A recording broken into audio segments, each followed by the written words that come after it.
Everyone, welcome back to Aquapers classes. मैं हूं सुरभि और हम लोग हैं एक जर्नी में जो कि जाती है towards 100 percentile economics CUET.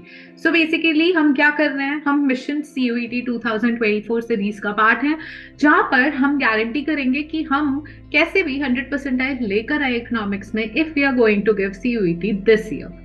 Okay, so we are solving previous year questions, and actually not only in 24, these are the previous year questions of year 2022 and 23 of economics CUET.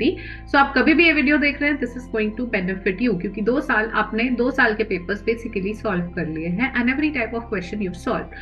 So हमारा week चल रहा है national income week. National income week में हम day 4 पे आ चुके हैं. अभी तक हम डे 1, डे 2, डे 3 पे 4 क्वेश्चंस ईच कर चुके हैं. दैट मीन्स कि अभी तक हमारे 12 क्वेश्चंस हो चुके हैं टोटल. आज मिला के हमारे टोटल क्वेश्चन हो जाएंगे 16. ओके, सो आज के 4 क्वेश्चंस हैं. वो करने से पहले जान लीजिए थोड़ा मेरे बारे में. वैसे तो अगर आप मेरे को फॉलो कर रहे हो और सीरीज का पार्ट है तो आप मुझे जानते हैं, but if somebody is watching me for the first time, guys, my name is Surbhi Gupta and I have done my graduation and post graduation in economics. I have 5+ years of teaching experience. Specifically I am a CUET specialist economics में, जहाँ पे 2022 में CUET हुआ था and 2023 में हुआ था. I've analyzed both the papers. I've analyzed 22 का पेपर्स इतना ज्यादा कि उसके बेसिस पे मैंने मॉक्स क्रिएट किए थे, और वो मॉक्स लेके जो स्टूडेंट एक्चुअल पेपर देने गए थे, I have their testimonials where they said that our papers, like my created mock papers, were 80 to 90% close or matched the actual papers, guys. So you can in a way trust me, but आप और ज्यादा मुझ पे trust कर पाए इसके लिए हम अगली स्लाइड पे चलेंगे. Before that, these are the subjects that I've specialized in. So just to gain further trust, guys, this is my scorecard. I appeared in 2023 CUET exam and you can see domain subject economics था जिसमें मेरा 100 percentile score था, guys. 200 में से 200 marks थे, which means that आप मुझ पे ट्रस्ट कर सकते हैं. Okay, this is our agenda जो कि हमारा चला आ रहा है कि we are solving PYQs, elimination technique सीख रहे हैं, कुछ टिप्स एंड ट्रिक्स सीख रहे हैं. अगर हम 50-50 पे भी आ चुके हैं किसी क्वेश्चन में तो भी करेक्ट आंसर पे कैसे जाना है वो सीख रहे हैं. एनसीईआरटी क्यों इंपॉर्टेंट है और एग्जामिनर क्वेश्चन कैसे फ्रेम करता है ये सब भी समझते हैं हम. So this is the syllabus which you can get from this particular website that is on your screens, guys. And क्योंकि हम यूनिट 3 कर रहे हैं तो मैंने सिर्फ उतना ही सिलेबस लिया है, एंड ये आपका जो मेन सोर्स रहता है वो होता है NCERT. So every other book that you have referred till date can complement your preparation, but your prime agenda should be reading NCERT. Why? You can watch my previous 3 videos. आप देखोगे कि हर question line by line कैसे NCERT से pick करा गया है, guys. It is very critical. You can not miss NCERT. Okay, let's read the first question. Which of the following is the flow variable? ठीक है, flow और stock variables होते हैं. Stock variables होते हैं those variables which are measured at a particular point of time, whereas flow variables are measured over a period of time. So over a period of time कौन सा? Population of India as on this particular date, एक particular point in time पर, ठीक है, during the period of time नहीं. So this is stock. Okay, so if this is stock, this is not flow. हमें flow देखना है तो ए नहीं है तो ए को एलिमिनेट कर दो. 50-50 पे आ चुके हो, गाइस. 50-50 विच मींस बी और सी तो करेक्ट है दोनों ऑप्शन में. तो सेविंग्स और नेशनल इनकम तो फ्लो है, ठीक है, एफ है, एफ है. देन वेल्थ और कैपिटल में से डिसाइड करना है, गाइस. सो वेल्थ और कैपिटल में से क्या आपका स्टॉक है, क्या आपका फ्लो है. This will decide that if your answer is correct और not. So you should basically know about the capital. D तो छोड़ दो, तो इसका मतलब डी जो है, डी भी करेक्ट नहीं है, तो आप कैपिटल का डिसाइड करो. कैपिटल क्या होता है, गाइस? कैपिटल स्टॉक होता है. क्यू स्टॉक होता है. आ जाओ देखते हैं एनसीईआरटी क्या कहती है. एनसीईआरटी कहती है, गाइस,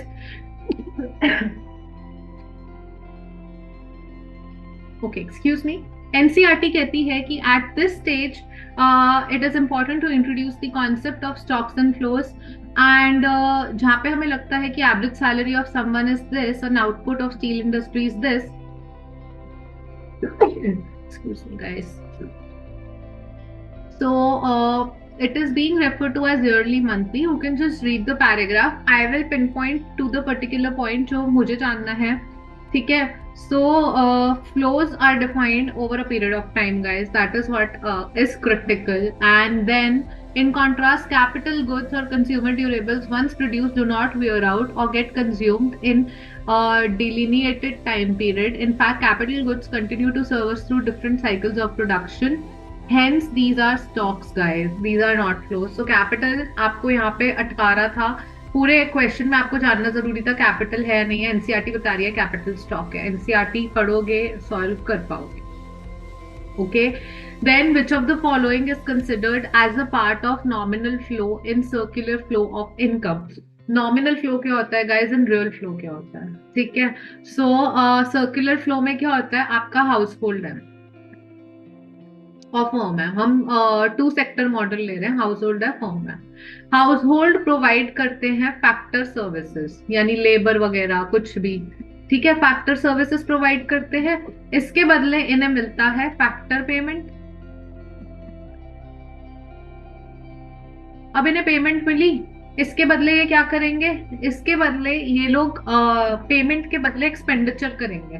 ठीक है, तो एक्सपेंडिचर करेंगे, ये इन्होंने करा खर्चा, expenditure on goods, spending.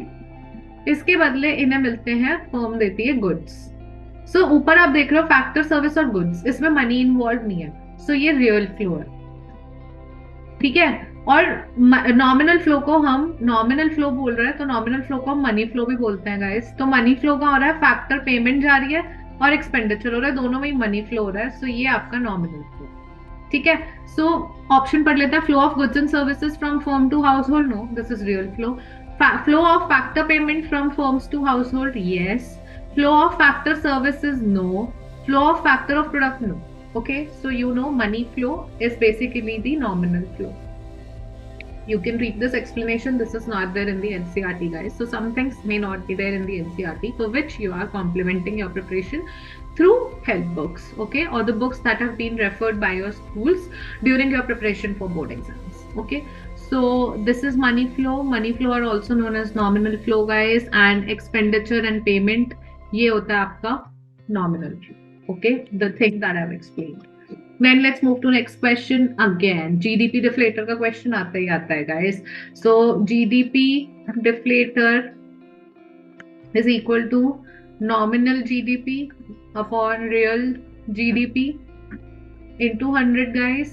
So देख लेते हैं हमें क्या क्या दिया है. रियल जीडीपी दिया है, प्राइस इंडेक्स दिया है, कैलकुलेट नॉमिनल जीडीपी. अच्छा, तो ऊपर वाला करना है, तो NGDP upon 1000 which is your real GDP into 100 is equal to what, 120. ठीक है, तो इधर उधर खेलना पड़ेगा, इसको ऊपर ले जाओ और एक को नीचे ले आओ. तो क्या हो रहा है, नॉमिनल जीडीपी जो आपका आ गया, जीडीपी लिख लेते हैं ऐसे, इज इक्वल टू 120, ये ऊपर चला जाएगा into 1000 और ये नीचे आ जाए, तो 0000 1200. ठीक है, ऑप्शन देख लो, पहला ही option is 1200 guys. The same formula that I have been showing you, GDP deflator to use it. हमने 3 क्वेश्चन देखे हैं अभी तक, डे 1 से डे 4 में. एक क्वेश्चन में आपको रियल जीडीपी और नॉमिनल और रियल दिया था, आपको डिफ्लेटर कैलकुलेट करना था.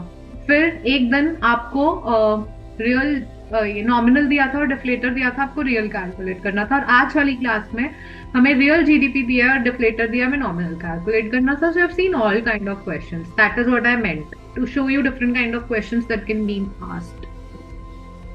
So, which of the following is an example of normal resident of India? Guys, normal resident कौन होता है, पहले ना ये समझेंगे, उसके बाद options देखेंगे. ठीक है, so foreigners working in WHO. Okay, first of all ना guys understand resident का क्या वो होता है. A person or entity is considered a normal resident of a country if they typically reside there. एक तो रह रहे हैं उस कंट्री में, और उनका primary place of business यानी जो उनकी इकोनॉमिक एक्टिविटीज है वो वहां पर होती हैं. ठीक है, सेंटर ऑफ इकोनॉमिक इंटरेस्ट है वहां पे, इसका मतलब हुआ कि रेजिडेंट रहता है वहां पे डोमेस्टिक टेरिटरी में. And from the location resident engages in fundamental economic activities such as, वहीं पे कमा रहा है, वहीं पे खर्चा कर रहा है, वहीं पे सेव कर रहा है, सब कुछ वहीं कर रहा है, तो वहां का रेजिडेंट हो जाता है. अब देखो, foreign worker working in WHO located in India. अगर WHO लोकेटेड इन इंडिया है और फॉरेन वर्कर यहाँ पे काम कर रहा है, ठीक है, तो फॉरेन वर्कर यहाँ रह रहा है सबसे पहले. सेकेंड, फॉरेन वर्कर अगर यहाँ काम कर रहा है, वो अर्निंग यहाँ पे कर रहा है, वो स्पेंडिंग यहाँ पे कर रहा है, इसका मतलब उसका सेंटर ऑफ इकोनॉमिक इंटरेस्ट यहाँ पर है, इसका मतलब ये रेजिडेंट होगा. ठीक है, बाकी ऑप्शंस क्यों से ही नहीं है. German citizen working as a director in IMF located in India.